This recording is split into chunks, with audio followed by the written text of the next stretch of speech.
আসসালামু আলাইকুম। শুরু করছি জনপদের খবর, সাথে আছি মোহাম্মদ রাইহান। এখনকার এই সংবাদ আয়োজন একই সঙ্গে চ্যানেল আইয়ের ইউটিউব চ্যানেল এবং চ্যানেল আইয়ের ওটিটি প্ল্যাটফর্ম আই স্ক্রিনে লাইভ স্ট্রিম হচ্ছে। মাগুরায় বোনের বাড়িতে শিশু ধর্ষণ ও হত্যা মামলায় বাদীসহ ৩ জনের সাক্ষ্য গ্রহণ করা হয়েছে। সাক্ষ্য দেন মামলার বাদী ও নিহত শিশুর মা আয়েশা আক্তার, প্রতিবেশী জলি খাতুন এবং অসুস্থ শিশুকে বহনকারী ভ্যান চালক রুবেল। নারী ও শিশু নির্যাতন দমন ট্রাইব্যুনালের বিচারক এম জাহিদ হাসানের আদালতে কড়া নিরাপত্তার মধ্যে আসামি হিটু শেখ, তার ২ ছেলে সজীব শেখ, রাতুল শেখ এবং স্ত্রী জাহেদা বেগমকে আনা হয়। সোমবার মামলার পরবর্তী দিন ধার্য করা হয়েছে। আদালতে রাষ্ট্রপক্ষের আইনজীবী মনিরুল ইসলাম মুকুল সহ বাদীপক্ষের একাধিক আইনজীবী উপস্থিত ছিলেন। বিজ্ঞ আদালত ৩ জন সাক্ষীকে তলব করেছিলেন। বাদীসহ ৩ জন সাক্ষী আজকে হুজুর আদালতে সাক্ষ্য প্রদান করেছেন। আসামিদের পক্ষে আইনজীবী নিয়োগ হয়েছে লিগ্যাল এইডের মাধ্যমে। বিজ্ঞ আদালত সাক্ষ্য সমাপ্তান্তে আগামীকাল আবার সাক্ষীর জন্য দিন ধার্য করেছেন। ৩, ৪ এবং ৫ নম্বর সাক্ষী হুজুর আদালত আগামীকাল সাক্ষ্য প্রদান করবে। আবারও বহিরাগতদের হামলায় আন্দোলনে নেতৃত্ব দেওয়া খুলনা প্রকৌশল ও প্রযুক্তি বিশ্ববিদ্যালয় কুয়েটের ৪ শিক্ষার্থী আহত হয়েছেন। প্রতিবাদে রাতেই ক্যাম্পাসে বিক্ষোভ মিছিল করেছেন শিক্ষার্থীরা জানান, শনিবার রাত ৮টার দিকে কুয়েটের পাশে ফুলবাড়ি গেট এলাকায় খাবার খেতে গেলে লাঠি ছোটা নিয়ে ১০ থেকে ১২ জনের একদল যুবক তাদের উপর হামলা চালায়। এ হামলায় আহত কুয়েটের ১৯ ব্যাচের শিক্ষার্থী ওবায়দুল্লাহ, গালিব, মোহন ও মুজাহিদকে কুয়েট মেডিকেল সেন্টারে ভর্তি করা হয়েছে। হামলার প্রতিবাদ ও অবিলম্বে জড়িতদের গ্রেফতারের দাবিতে রাতেই ক্যাম্পাসে বিক্ষোভ মিছিল করেন শিক্ষার্থীরা। মিছিল শেষে সমাবেশে শিক্ষার্থীরা বলেন, জড়িতদের দ্রুত গ্রেফতার করা না হলে কঠোর আন্দোলন কর্মসূচি দেওয়া হবে।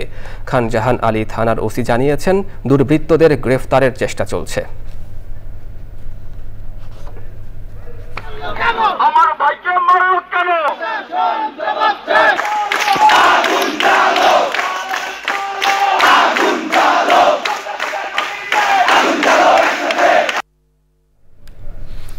ঝিনাইদহের মহেশপুর সীমান্তে ভারতের অভ্যন্তরে ওবায়দুর রহমান নামের এক বাংলাদেশি যুবককে গুলি করে হত্যা করেছে বিএসএফ।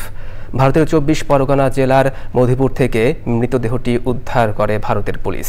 স্থানীয়রা জানায়, গত রাতে মহেশপুর উপজেলার গোপালপুর গ্রামের ৭ থেকে ৮ জন অবৈধভাবে ভারতে প্রবেশ করে। সে সময় বিএসএফ তাদের লক্ষ্য করে গুলি ছোড়ে। অন্যান্যরা পালিয়ে বাংলাদেশে আসলেও ওবায়দুর রহমান সহ ২ জন আসতে পারেনি। সকালে ওবায়দুরের মৃতদেহ পড়ে থাকতে দেখে এলাকাবাসী। আরেকজনের খবর এখনো পাওয়া যায়নি।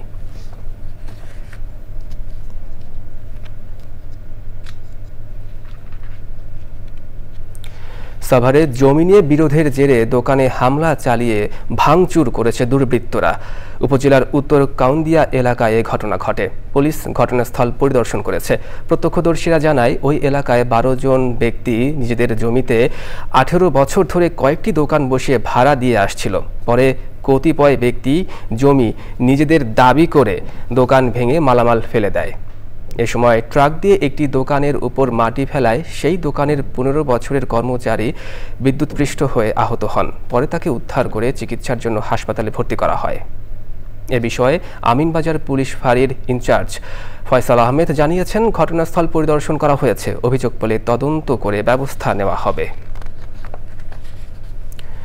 চিকিৎসক সংকটে মেহেরপুরের গাংনী উপজেলা স্বাস্থ্য কমপ্লেক্স ৩ লক্ষ মানুষের স্বাস্থ্যসেবায় ৫০ শয্যার হাসপাতালটি একজন জুনিয়র শিশু কনসালটেন্ট ও ৫ জন মেডিকেল অফিসার দিয়ে চলছে। দীর্ঘ লাইনে দাঁড়িয়ে চিকিৎসা সেবা পেতে হচ্ছে।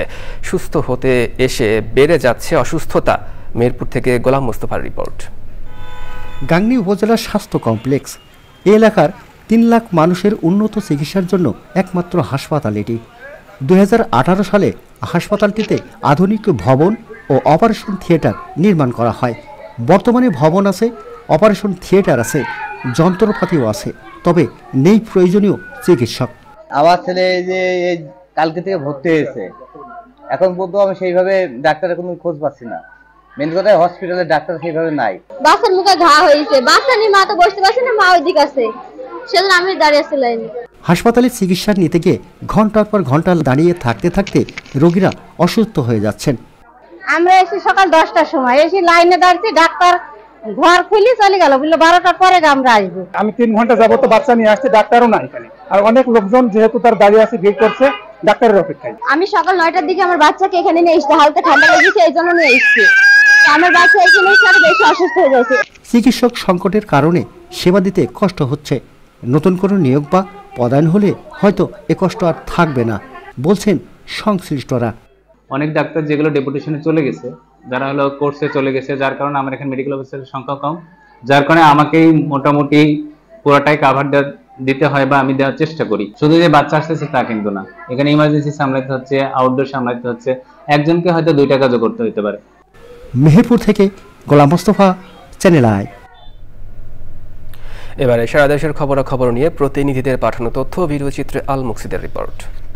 বরিশাল বিশ্ববিদ্যালয়ের শিক্ষক ডক্টর মোহাম্মদ মহসিন উদ্দিনকে সিন্ডিকেট ও একাডেমিক কাউন্সিল থেকে অপসারণের প্রতিবাদ জানিয়ে উপাচার্যের বিরুদ্ধে মানববন্ধন ও সমাবেশ করেছে ছাত্র শিক্ষক ও সুধীজন। এ সময় শিক্ষক মহসিন উদ্দিনকে তার দায়িত্ব পুনর্বহালের দাবি জানিয়েছেন তারা। বাংলাদেশ নৌবাহিনী বরিশাল জোনের অবসরপ্রাপ্ত নাবিকদের পুনর্মিলনী হয়েছে। এতে 300-রও বেশি সদস্য অংশ নেন। চাঁদপুর সাংবাদিক সমবায় সমিতি লিমিটেডের আয়োজনে 16টি ক্লাসের মাধ্যমে মফস্বল সাংবাদিকতায় হাতেখড়ি প্রশিক্ষণ কর্মশালা হয়েছে। কর্মশালায় উদ্বোধনী অনুষ্ঠানে প্রধান অতিথি ছিলেন জেলা প্রশাসক মোহাম্মদ মহসিন উদ্দিন। চাঁদপুরের সুজাতপুর ডিগ্রি কলেজের অভিভাবক সমাবেশ হয়েছে।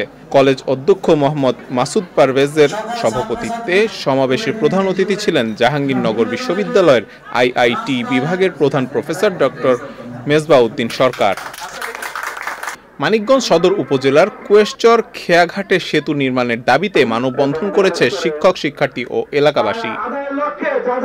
মেহেরপুরে উদ্যোক্তা তৈরি করতে স্বাবলম্বী কর্মসূচি শুরু করেছে industrialist and business welfare foundation. কর্মসূচি উদ্বোধন করেন ফাউন্ডেশনের প্রধান উপদেষ্টা মাওলানা তাজউদ্দিন খান।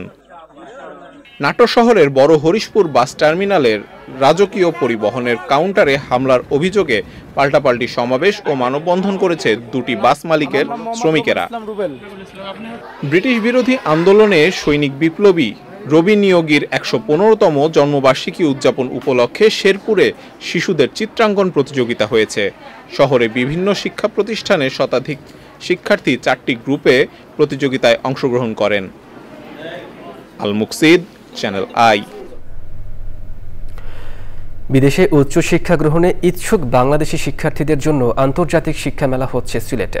Foreign admission and career development consultants association of Bangladesh Sylhet জোনের উদ্যোগে 2 দিনের এই আন্তর্জাতিক শিক্ষা মেলার উদ্বোধন করেন শাহজালাল বিজ্ঞান ও প্রযুক্তি বিশ্ববিদ্যালয়ের উপাচার্য অধ্যাপক ডক্টর AM সারওয়ার উদ্দিন চৌধুরী। এ সময় উপস্থিত ছিলেন সিলেট সিটি কর্পোরেশনের সাবেক মেয়র আরিফুল হক চৌধুরী ও অন্যান্যরা। মেলায় যুক্তরাষ্ট্র, যুক্তরাজ্য, কানাডা, অস্ট্রেলিয়া, নিউজিল্যান্ড, দক্ষিণ কোরিয়া সহ এশিয়া, ইউরোপ ও আমেরিকার 300-র বেশি বিশ্ববিদ্যালয় ও কলেজের প্রতিনিধিরা অংশ নিয়েছেন। জনপদের খবর আজকের মতো এই পর্যন্তই। একটু পরে কৃষি সংবাদ দেখার আমন্ত্রণ জানিয়ে শেষ করছি। ধন্যবাদ সবাইকে।